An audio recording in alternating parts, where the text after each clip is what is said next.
Bismillahirrahmanirrahim. Assalamualaikum warahmatullahi wabarakatuh.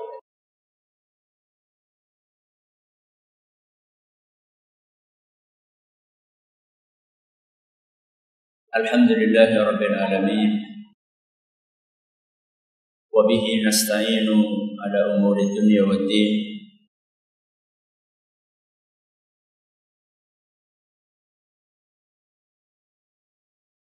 Sallallahu ala nabiyyina Muhammadin wa ala alihi wa sahbihi ajma'in. Amma ba'd.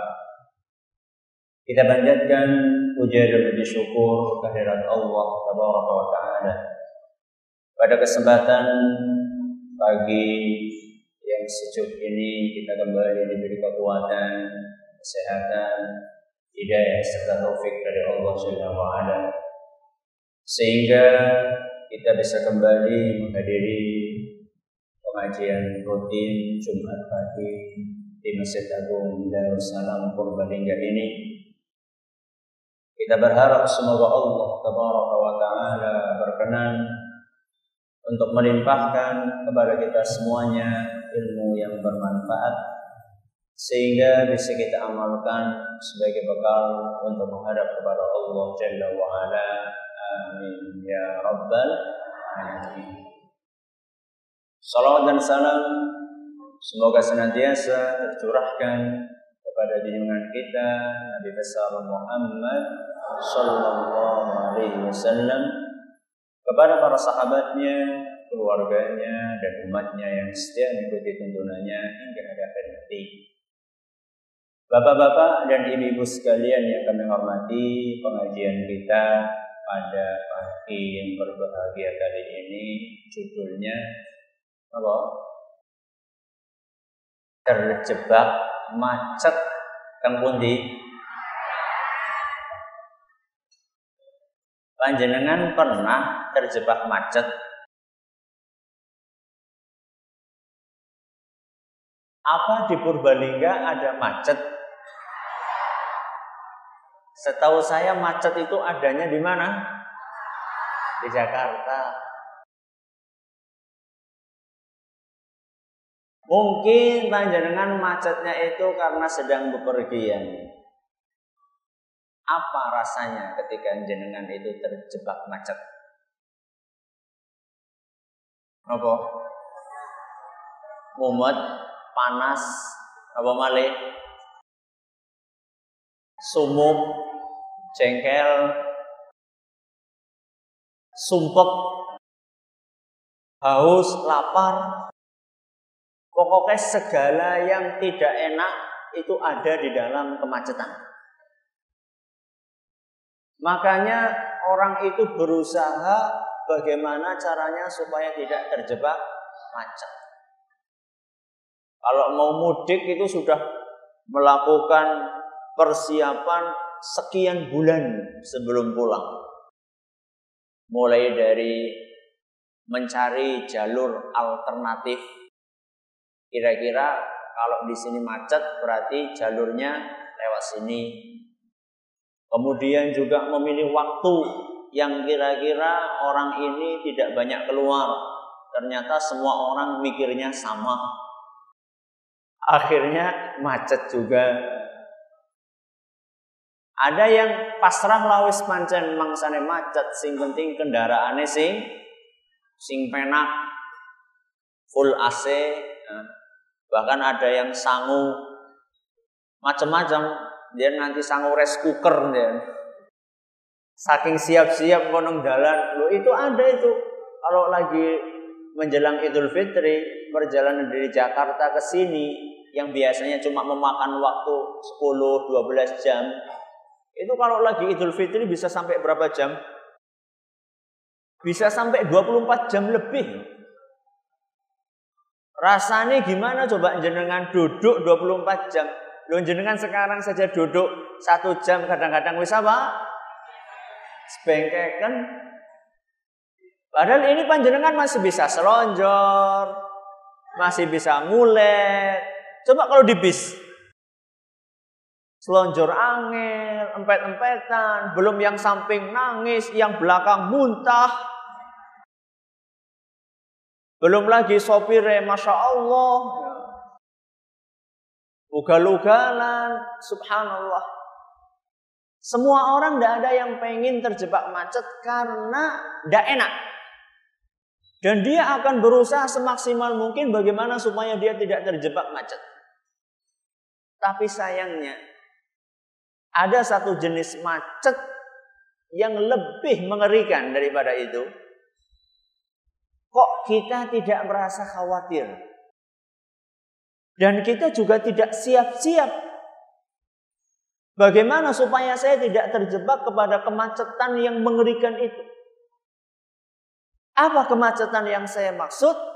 Yang saya maksud adalah kemacetan di mana? Ya, Ustaz, apa akhirat orang polisi ini?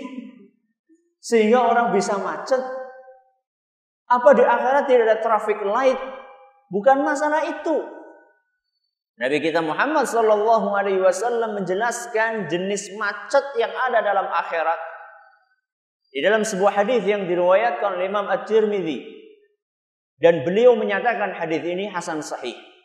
Kata Nabi SAW,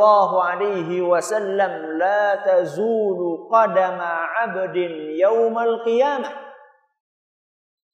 Kedua kaki kita pada hari kiamat itu tidak akan bisa geser. Gak bisa geser itu kan sama saja dengan macet. Kalau macet di dunia kan masih bisa maju barang semeter, maju maning semeter, mandek. Kalau ini enggak. Ini macet pada hari kiamat.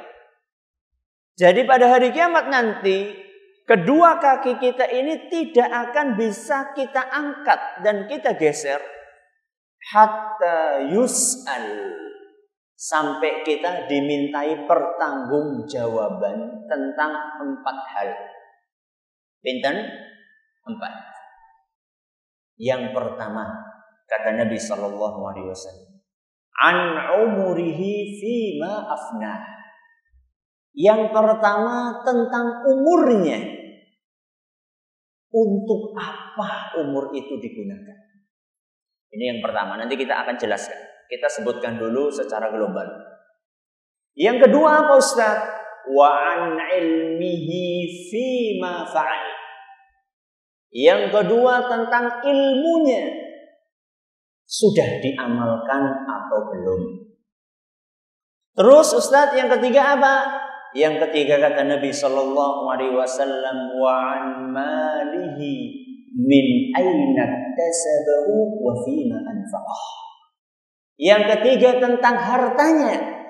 Dari mana dia dapat dan untuk apa? Berarti tinggal berapa ini? 1. Yang keempat, wa an jismihi fima ablah. Tentang tubuh yang dia miliki, dia pergunakan untuk apa? Ada berapa hal? Yang pertama nopo? Umur. Nomor kalih nopo? Ilmu. Nomor 3 harta. Nomor sekawan tubuh. Kita mulai dari yang pertama.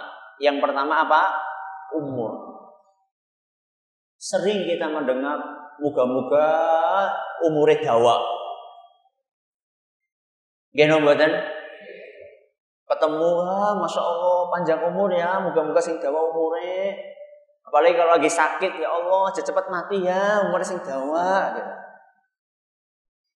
Apa umur panjang itu terpuji? Saya tanya sama panjenengan, apakah orang yang berumur panjang itu mesti terpuji? Terpuji enggak? Belum tentu. Kenapa panjenengan dongannya seperti itu? Belum tentu orang yang umurnya panjang itu terpuji. Contohnya sinten? Fir'aun. Contohnya sinten? Fir'aun. Umurnya panjang sekali. Tapi apakah dia itu terpuji? Tidak. Namanya bukan harum Fir'aun. Namanya apa? Busuk namanya Fir'aun. Fir'aun itu sudah menjadi ikon keangkuhan dan kesombongan. Jadi setiap menyebut sombong, contohnya siapa? Fir'aun. Padahal umurnya panjang Fir'aun. Contoh yang lain siapa Ustaz? Qarun. Sinten? Qarun. Umurnya panjang dia.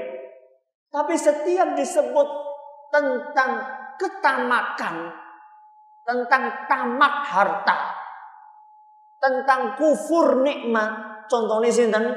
Qarun. Jadi panjang umur itu belum tentu baik. Yang baik apanya?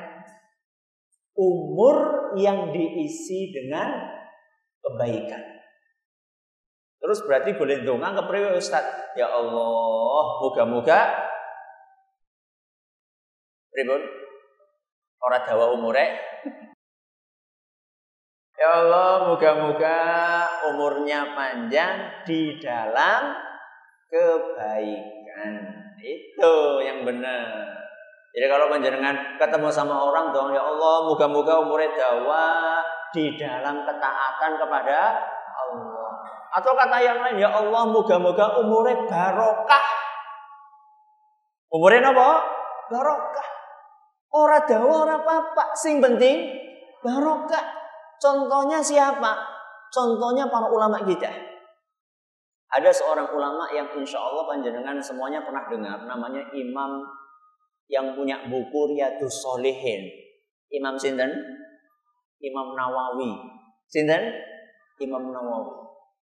Imam Nawawi itu salah satu ulama mazhab Syafi'i yang terkenal, tersohor kemana-mana. Bukunya itu sampai sekarang itu masih diambil manfaatnya oleh kaum muslimin. Riyadhus Shalihin. Buku hadis yang memuat tentang akhlak-akhlak yang dibaca entah di sekian ratus ribu masjid. Dan entah berapa juta orang yang punya buku itu di rumahnya. Panjenengan tahu Imam Nawawi umurnya berapa? Imam Nawawi itu umurnya cuma 40-an tahun. Pinten? 40-an tahun. Meninggal ketika umur sekitar 40-an tahun. Berarti lebih muda dari siapa? Panjenengan. Lebih muda dari panjenengan. Sekarang panjenengan umurnya berapa? Macam-macam. Ada yang 50. Ini kira-kira rata-rata ini ya. Nuwun sewu pengajian Jumat pagi ini pengajiannya nopo? Pensiunan. Ya. Rata-rata itu umurnya panjenengan 50, 60, bahkan mungkin ada yang sudah berapa? 70, 80. Coba bandingkan antara peninggalan kita yang akan kita tinggalkan ketika kita meninggal sama peninggalannya Imam Nawawi. Imam Nawawi itu mengarang buku Riyadhus Shalihin cuma salah satunya. Masih banyak bukunya beliau. Di rumah saya ada buku fikih judulnya Al-Majmu'. Itu sekitar 15 jilid kalau tidak salah. Itu masih ada bukunya yang lainnya. Masih banyak buku yang lain. Bukunya Imam Nawawi. Dan itu sampai sekarang itu dimanfaatkan oleh kaum muslimin. Nah, kira-kira kita meninggal, buku yang kita tinggalkan berapa? Buku bian, buku SD, buku tulis. Masya Allah. Jadi umur itu yang penting bukan panjangnya, yang penting adalah apanya? Barokahnya. Maka di antara doa yang sering kita baca, doa ini dalam Sahih Muslim, Nabi SAW mengajarkan kita supaya berdoa, Allahumma aslih li dinil ladzi huwa ismatu amri. Terus wa aslih li dunyaya allati fiha ma'ashi wa aslih li akhirati allati fiha ma'adi. Terus apa? Waj'alil hayata ziyadatan li fi kulli khairin waj'alil mauta rahatan li min kulli syarr. Dua kalimat yang terakhir ini artinya apa? Artinya waj'alil hayata ziyadatan li fi kulli khairin. Ya Allah, jadikanlah umurku ini sebagai sarana saya untuk menambah kebaikan.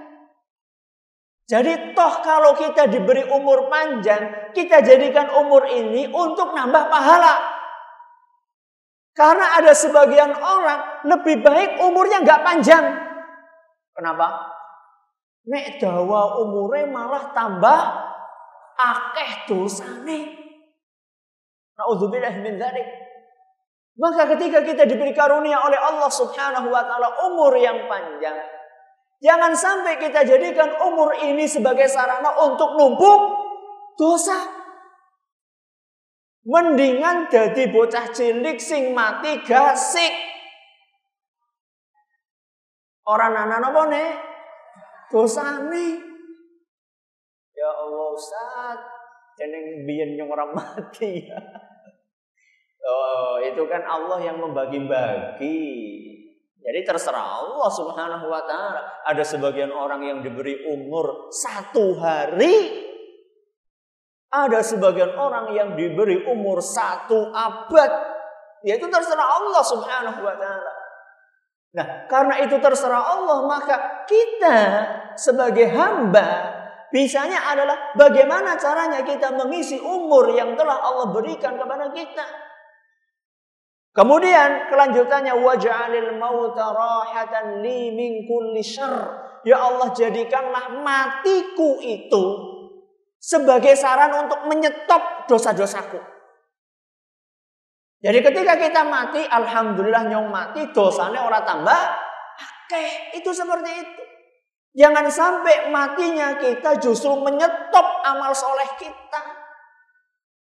Maka coba sekarang kita pikirkan. Yang umurnya sudah 60 tahun misalnya. Panjenengan 60 tahun itu sudah khatam berapa kali? 60 kali? 60 kali? Sampun? Dereng. Bayangkan. Cuma setahun sekali saja kita tidak khatam Al-Quran. Padahal Kanjeng Rasul SAW itu pernah pesan. Iqra'ul Qur'ana fi syahrin. Khatamkan Al-Quran dalam 1 bulan. Berapa? Sebulan sepisan. Sebulan sepisan khatam Quran. Berarti umurnya 1 tahun. Kudune wis ping pira? Ya aja 1 tahun lah. Bisa maca Quran pada umur 10 tahun padane. Berarti kan 50 tahun. 50 tahun ping pinten? Ping 12 pinten? Pinten? 600 ya.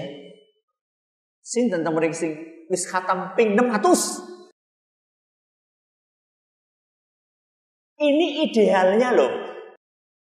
Ya sudah kita turunkan, jangan 600 lah, wis sing setahun sepisan bae lah. 50 ya, Jar. Ada? Ya Allah. Sudah kita korting dari 600 jadi 50 saja enggak. La haula wala quwata illa billah. Sekarang Ramadan tanggal pinten? 17. Sinten sing sampun juz 17? Orang ngajung lah Ustaz isin. Bok riak nggih mboten. Alhamdulillah nek panjenengan wah nyong ta wis ora juz 17 Ustaz, nyong wis khatam kawit wingi. Coba mari kita introspeksi diri. Ini baru kita berbicara tentang membaca belum kita berbicara tentang sholat kita. Banyak di antara kita maaf baru hatinya terbuka untuk sholat setelah usia senja. Ada kan di antara kita yang baru tobat umur 50, 40 tahun sudah pensiun. Ya Allah, nyong sih dari golet apa? Sangu, ya Allah, kawit biyen yang ora salat, kemudian salat. Berarti kalau misalnya dia ini pensiun, sekarang pensiun umur berapa? Berapa? 60? Masa 60? Bukan 50 berapa gitu? 56. Sekarang badannya kita pensiun 56. Nembe tobat umur pira? 56 baru tobat, nembe salat umur 56 tahun. Kemudian umurnya kayak Kanjeng Rasul sallallahu alaihi wasallam. Pinten? 73. Berarti gari pira? 7 tahun. Umurnya jenengan gari 7 tahun loh. Coba bayangkan, salat 7 tahun, golek ora salat pira? 56 tahun, bayangkan. Apa kira-kira cukup bekal kita untuk menghadap kepada Allah Subhanahu wa taala? Makanya ketika kita menemukan masa-masa yang istimewa, kayak misalnya malam Lailatul Qadar. Lailatul Qadri khairun min alfi syahr. Lailatul Qadar itu lebih utama daripada 1000 bulan. Maksudnya nopo Ustaz? Maksudnya kalau jenengan ibadah di satu malam itu, malam Lailatul Qadar, kemudian jenengan berhasil mendapatkan malam itu, maka pahalanya lebih banyak daripada pahalanya orang yang ngibadah selama 1000 bulan. Pinten 1000 bulan itu? 80-an nggih. 80-an tahun. Berarti apa? Berarti sing sisa umur kurpitung tahun itu bisa kita isi dengan memanfaatkan waktu-waktu istimewa seperti malam Lailatul Qadar. Maka seharusnya seperti kita ini berusaha untuk memanfaatkan waktu sisa-sisa umur ini sebaik-baiknya. Loh, siapa sih yang menjamin kalau kita bisa ketemu malam Lailatul Qadar? Tidak ada yang menjamin. Apakah kita yakin 100% bahwa kita akan sampai 10 hari terakhir di bulan Ramadan? Tidak ada yang jamin. Bisa jadi ada di antara kita, termasuk yang ngomong ini, bisa jadi nanti mati. Mungkin tidak? Mungkin. Maka seharusnya seorang yang beriman, dia itu tidak nunggu nanti-nanti.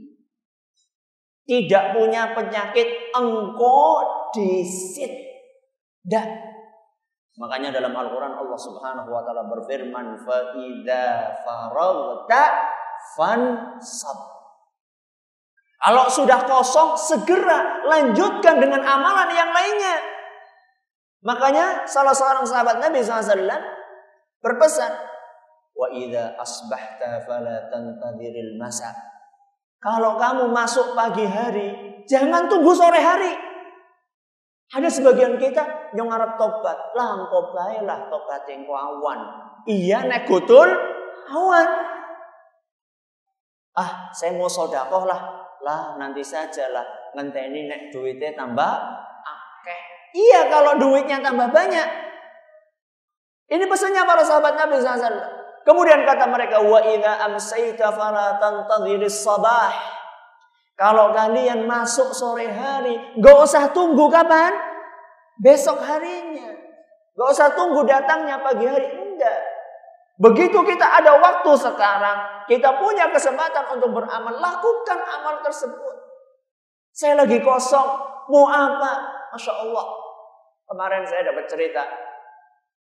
Katanya ada sebagian orang, semoga panjenengan tidak ada di sini, nggak ada yang seperti itu. Ada sebagian orang yang ketika pensiun itu bingung, harap ngapa? Karena dia terbiasa masuk jam berapa? Jam 7, pulang jam 1, jam 2. Terbiasa seperti itu. Begitu sampai dia pensiun, dia bingung mau ngapain sampai stres. La haula wala quwata illa billah. Ada yang lebih ringan dari itu, ngapa ya? Lah jago nang ngarep omah. Karo kursi nopo? Kursi goyang dikancani kopi karo koran. Koran kuwi nganti apal, isine koran kuwi 24 halaman kuwi apal. Isine apa bae. Wis rampung golek maca koran, garing ngetungi motor sing liwat nang ngarep omah. 1, 2, 3, la ilaha illallah. Coba kalau misalnya itu dimanfaatkan untuk membaca Quran. Waktu dia untuk menghitung motor yang lewat itu digunakan untuk membaca Quran. Kalau dia duduk di situ 3 jam, wis lah, saya minta sepertelone bae. Berapa? Sejam saja. Kira-kira sudah dapat pahala berapa kita? Rasul sallallahu alaihi wasallam mengatakan, man qara'a harfan minal Qur'ani falahu bihi 10 hasanat. Barang siapa yang membaca 1 huruf dari Al-Quran, maka dia akan mendapatkan berapa pahala? 10 pahala. La aqulu alif lam mim harf. Saya bukan mengatakan bahwa kalau orang membaca alif lam mim itu dihitung 1 huruf. Bukan. Tapi alif 1 huruf, lam 1 huruf, mim 1 huruf. Pinten huruf? Berarti pahalanya pinten? 30. Loh, kalau orang baca sejuz, pinten huruf niku? Kalau ndak ratusan ya ribuan. Ping 10. Ping sekian hari panjenengan membaca Al-Quran. Masya Allah. Ini yang pertama. Nopo yang pertama? Yang kedua nopo? Ilmu. Saya senang. Saya bahagia. Saya terharu ketika melihat pengajian itu ramai. Dan itu tidak dimiliki oleh setiap wilayah bapak-bapak dan ibu-ibu yang kami hormati. Banyak loh orang yang ngiri sama Purbalingga. Banyak orang yang ngiri sama Masjid Agung Purbalingga. Dan mengiri kepada Purbalingga secara umum. Alhamdulillah pengajian di sini itu marak. Ribuan, bahkan pindah-pindah pun tetap jumlahnya 4.000, 5.000, 3.000. Pengajian rutin seperti ini juga rutin. Banyak yang hadir.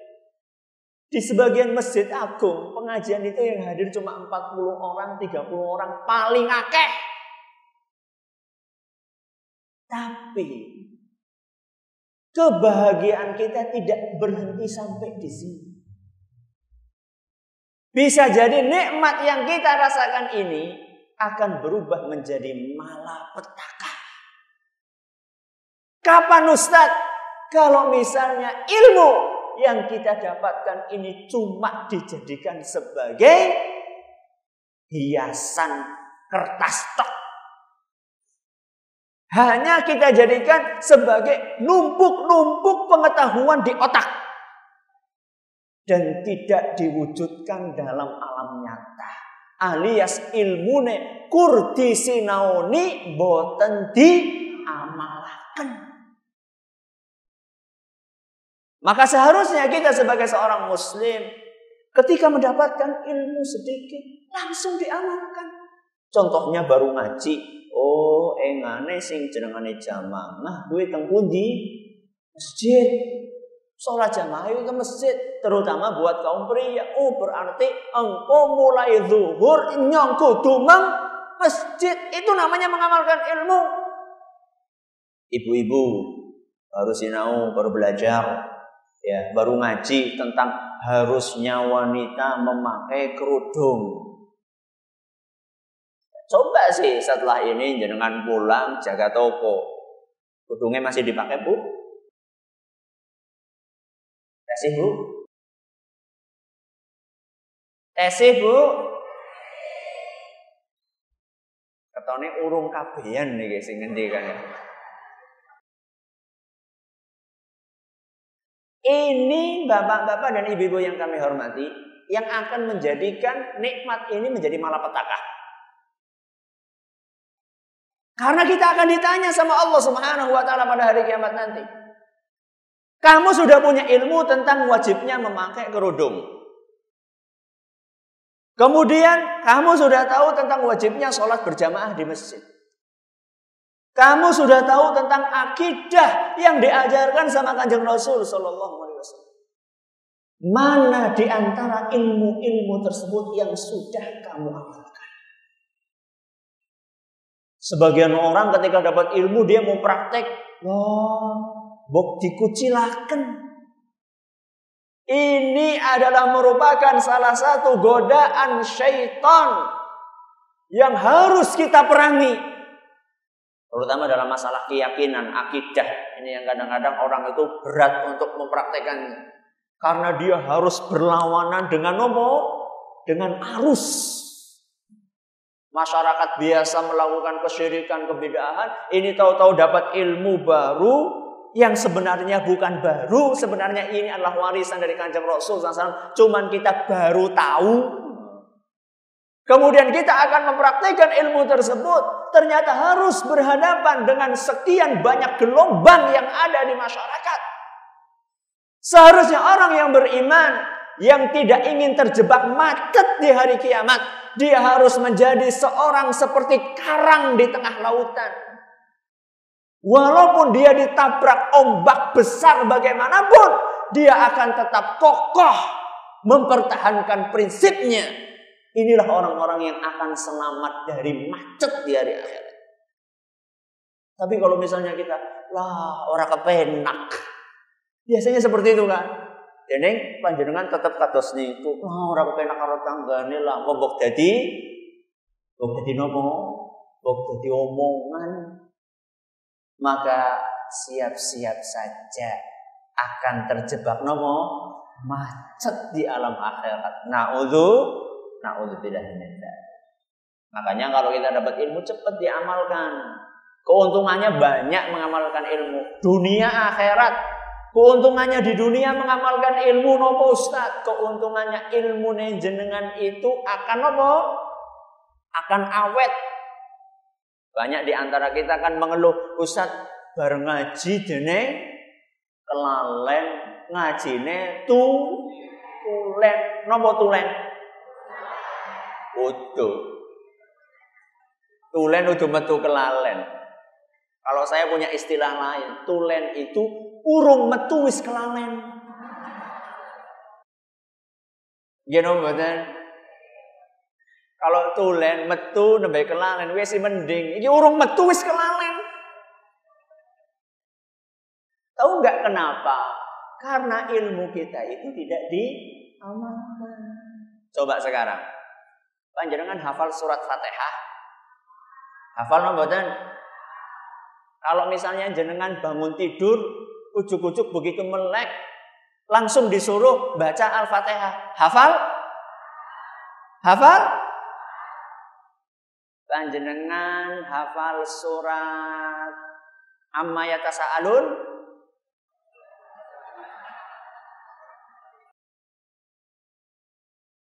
Sedikit. Ada yang hafal tapi sedikit.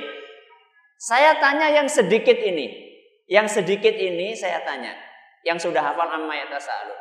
Kalau jenengan bangun tidur masih kucek-kucek, ayo dihafalkan Amma Yatasa'alun. Saged to mboten? Sing wis apal B kadang-kadang lalen. Kenang apa? Karena surat Al-Fatihah itu kita amalkan terus. Selalu kita baca minimal sehari berapa kali? Kok 5 kali? 17 kali minimal niku. Niku nembe salat-salat sing napa? Belum kalau kita tambah salat sunah rawatib, belum kalau kita tambah salat duha, belum kalau kita tambah salat tahajud.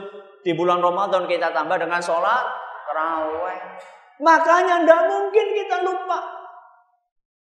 Jadi kalau kita ingin ingatan kita kuat terhadap ilmu yang kita miliki, mari kita amalkan sesering mungkin. Ini yang kedua. Nopo? Ilmu. Nomor 3 nopo? Harta. Kalau masalah harta ini, bapak-bapak dan ibu-ibu yang kami hormati, pertanyaannya double. Pertanyaannya nopo? Double. Nopo Ustaz pertanyaannya? Kata Nabi, min aina iktasabahu wa fima anfaqahu. Pertanyaan pertama, hartanya dapatnya dari mana? Terus yang kedua nopo? Untuk apa? Inilah yang menyebabkan kenapa orang kaya masuk ke surga telat. Yang masuk ke surga duluan siapa? Orang miskin. Kata Nabi SAW, yadkhulul fuqara'ul jannata qablal aghniyai bi 500 amin nisfi yaum. Kata Nabi SAW, orang-orang fakir, orang-orang miskin masuk ke dalam surga sebelum orang kaya. Perbedaan jaraknya setengah hari. Pindah? Ora papa. Jere wong sing sugih. Setengah dina iki ora papa. Kan sedela. Ini berbicara setengah hari di mana? Kalau di dunia sebentar, ini setengah hari di mana? Setengah hari di akhirat, kata Nabi SAW, 500 amin, 500 tahun. Hadis riwayat Tirmidzi dan dinyatakan hasan sahih oleh beliau.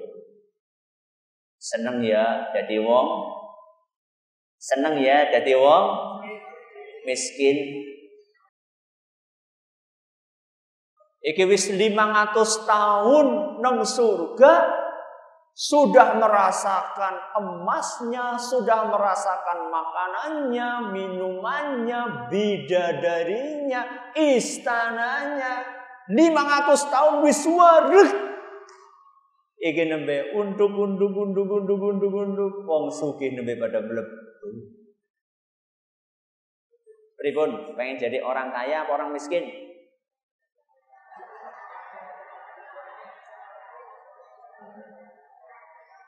Kok mesem saja?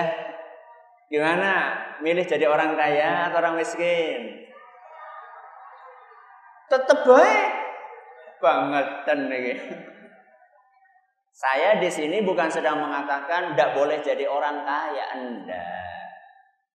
Tapi kalaupun kita ditakdirkan jadi orang kaya, persiapkan pertanggungjawaban kita untuk menjawab dua pertanyaan tadi. Pertama, kekayaannya dari mana? Kekayaannya dari mana? Dan nanti pertanyaannya itu cermat sekali. Jelimet pertanyaannya. Jadi pertanyaannya bukan per 1 juta, bukan. Pertanyaan itu per rupiah. Jadi rupiah yang masuk ke kantong kamu ini pakai cara apa? Kalau pedagang misalnya bakul, itu ketika dia jual ini bohong enggak? Kan ada sebagian orang yang temenan nyong tukune semene.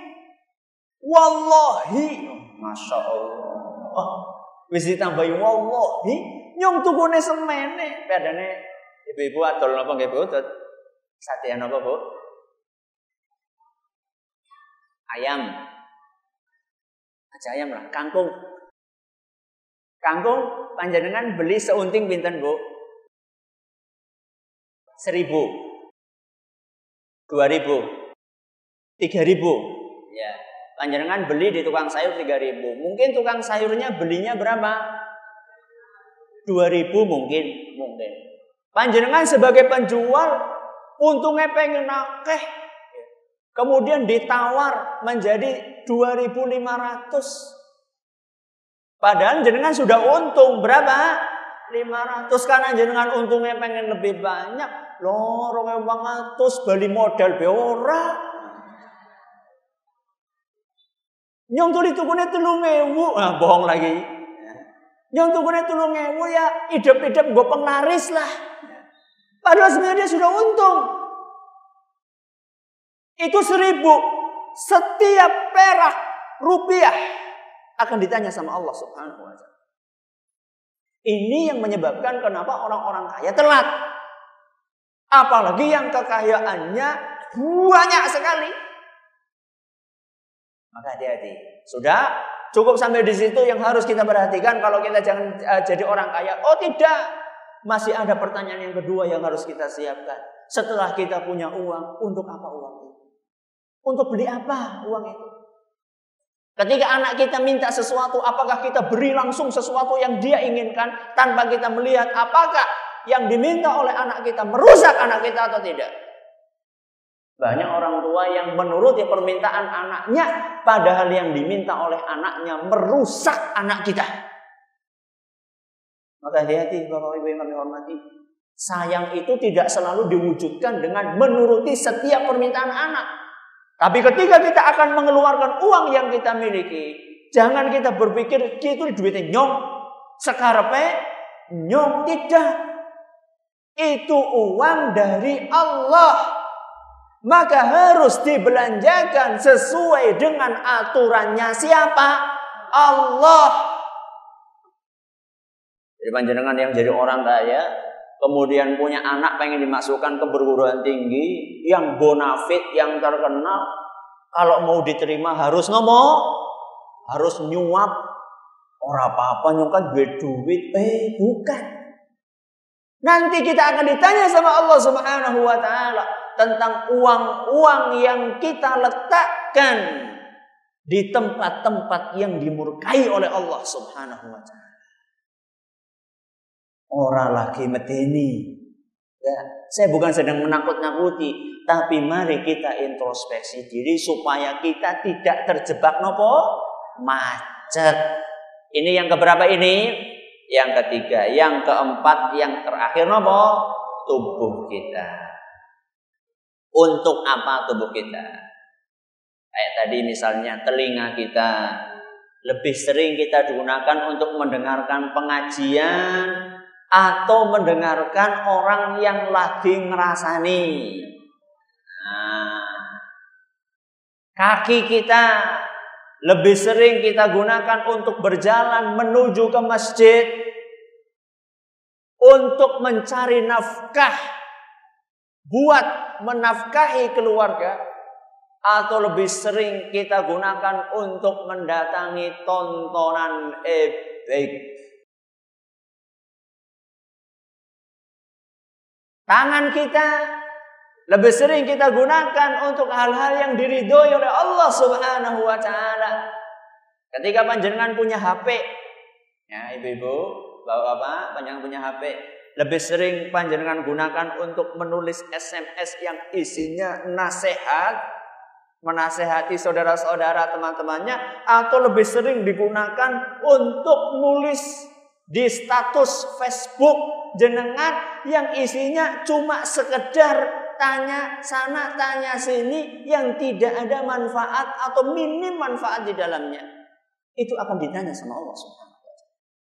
Saya punya pengajian di YouTube judulnya Petaka Sebuah Jempol. Petaka nopo? Sebuah jempol. Jempol niki nggih, ini bisa jadi petaka nih, atos-atos niku.